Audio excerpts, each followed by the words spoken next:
welcome to the Crafts Channel. My name's Corinne and I'm here with Lisa from Stadler Fimo.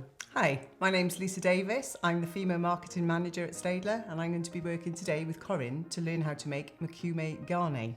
Now, I've always called it mokume-gane, not mokume-gane or whatever it was that somebody said, but actually they've changed the name, haven't they? They've called it mokume-nendo? Nendo, yes, because technically mokume-gane, gane is Japanese for metal, and technically mokume-gane is layered metals. Ah, right. So what happens if you do something like this, where you've got layered colours and copper?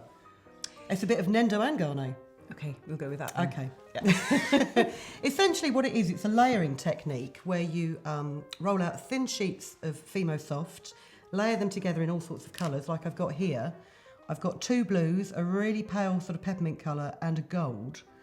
And then you bash it with things. And Technical term. Yeah, you distort the surface of the layers, rather like the strata of the earth, you know, as the cliff falls down. But it's quite simple to make. If you know how to make a striped block, like we've shown in the previous video, you simply condition your clay, make sure it's nice and warm.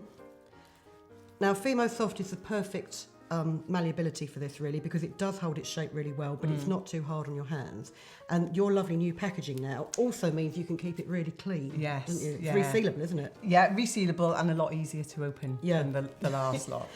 So all you do is, Fimo have a clay conditioning machine, which has got a decent gearing on it, so it can take toughness of Fimo, as it were. You know, you can use a pasta machine, but most of them will only accept like a egg and flour mix.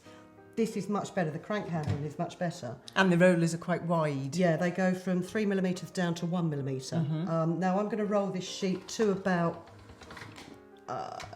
probably about 1.5mm. So what clay you're using? Fimo Soft? Yes, this is Fimo Soft. Okay. I mean, it's nice and warm, but that's the trick really with Fimo, is to make sure it's nice and soft. If you take it straight out of the packet and try and roll it through a machine, it will just crumble. You need to work it, you need to get it, you need to wake it up really. Right. And it's really heat, and also I think it's just the whole movement of it, you know, it just gets the plasticizer in it working. This is a block that I've pre-prepared earlier, just to save a bit of time. Okay. Because no one wants to watch a 30-minute video, do they? Not of me, just talking, rambling endlessly. Trim it down to size. Right. And doing it this way means that when you cut your clay off, you've only got a single colour. If you were to get loads of sheets, stack them all up and then just cut them, you'd have loads of mixed up clay. So you've got a block, a striped block. Right. And then what you need to do is, I've got a ball-ended tool here. This is like an embossing tool or a clay. Okay. Mind you, you've got some nice tools as well, the professional range that you've just brought out. Yes, these are lovely. I noticed you didn't bring me one with a ball end on it though. It's in my handbag. Oh, is it? Okay.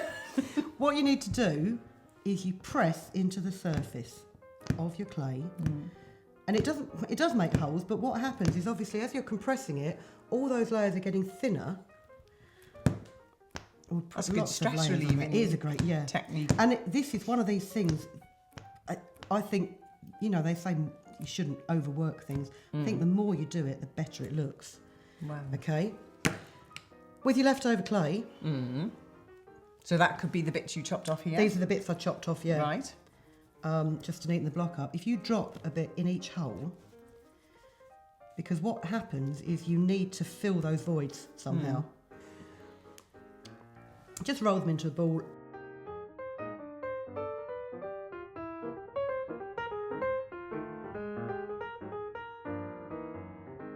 And give it a bit of a squash. Turn it over. Now, ideally, what I'd like to do is do the other side of this as well, but just to save time, again, you'd do the same thing. You'd punch holes in it, fill it with clay. Yeah. And I'm going to be a bit rough with this block because I do want to distort those layers. Right. The thing with Fimo, though, the colours will not actually bleed into one another. No. The layers will always stay separate and you always get definition. And it seems to do it evenly. I think there's a term for it. I think it's fixotropic. That's my word for the day. But what you do need to do is you need to now draw this towards you. So I'm going to put the rest of the tile against myself. Okay. Take a very fine tissue blade. Just clean the edge of that tissue blade. with my washi tape so I know which edge is the cutting edge. Good idea. Okay, and then what you need to do is you need to skim a layer off the top. Okay. So you're doing a straight cut forward, you're not shimmying or anything? Wow.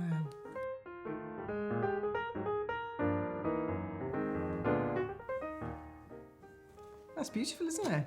It looks like when you drop oil on water. Yes, yeah, like a petrol effect. And every one will be different. This is waste clay. All my waste clay is brown, mainly because it's all the colours of Fimo that I've got little bits of like this, blended together. So they come out as a brown, but it's quite a nice backing actually. It's a nice colour brown. It's not a bad brown at all, is it? Could be worse. Yeah. Roll it out.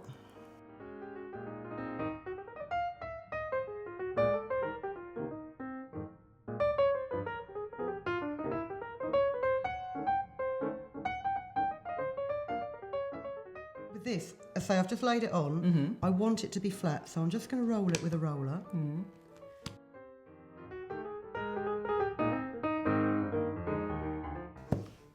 Use some of these, you've got some nice new cutters as well, I noticed. Yeah. These are from the Fimo professional range, but they can be used with any of the modelling clays. Yeah. We do air drying clays as well as oven hardening. Oh yeah. So these, can I just grab the smaller one? Yeah. Sorry. That's the smallest. So these are interchangeable between all the different Fimo clays. Well, this is it. I mean, it's the more tools you have, whether you're using, you know, the butter knife from the kitchen drawer or something that's actually designed for Fimo, the more effects you can get. But I mean, something like this, and then if you just, you've got a pointy stick tool here. I like these. They're lovely, aren't they? And of course, the Fimo clays, you can mix Fimo Soft, Fimo Effect, Fimo Kids, and Professional. So this can just be a little pendant. It's just smooth over the top of it with a wet wipe. With this tool, you can use the drill bit even after it's hardened as well. Oh yeah, like a pin drill. Yes. Yeah, so you simply pop it in and go like that. Yeah. So if you forget to put the holes in your pendants, which I frequently do. Yes. But leave it on the tile, and then you bake it on the tile for 30 minutes at 110 degrees centigrade, which is 230 degrees Fahrenheit. Once it's baked, you cool it down, and then I find the easiest way to get it off is again with a tissue blade. Don't try and force it off, because if you have rolled it really thin, then you'll snap it if you're not careful. And then you can varnish it. And I mean, I've got some examples here, which is just like a semi-gloss varnish on here. Can I have a look? Yeah. This is a block that I made earlier, this one. Right. And that's just 2 shades of pink and a copper and a black. Black works really well. Yeah, that looks lovely. But the other thing is also, when you've got all your odd little bits that you don't want anymore, not if you've put them on a backing sheet, but if you squish them all together, you can make another block with it, cut slices from that, and then you've got this effect, which is again like oil and water. You haven't got the circles in it, but it's like a multi-stripe. So there's never anything wasted. No, so you've tiled lots of these squares together, and then did you roll them out then to make roll the them sheet? out flat. And with the covered jar that I've got there, what I did was I put them on a veneer sheet, and then I rolled that really thin, which is why that pattern is bigger. So there we go, mokume-nendo. Really simple technique, looks really, really good. It looks fab. I can't wait to wear that. Oh, right, I'll make so that for you later. You can donate to that. Fire up the oven. And if you want any more inspiration, you can go to www.staedtler.co.uk, and there you'll find our inspirational projects. Yes, you've got lots on there, haven't you? Yes, and you can also download the app as well. And keep watching the Crafts channel. We'll have more Fimo demonstrations for you. And please let us know what you think, but only if it's nice comments.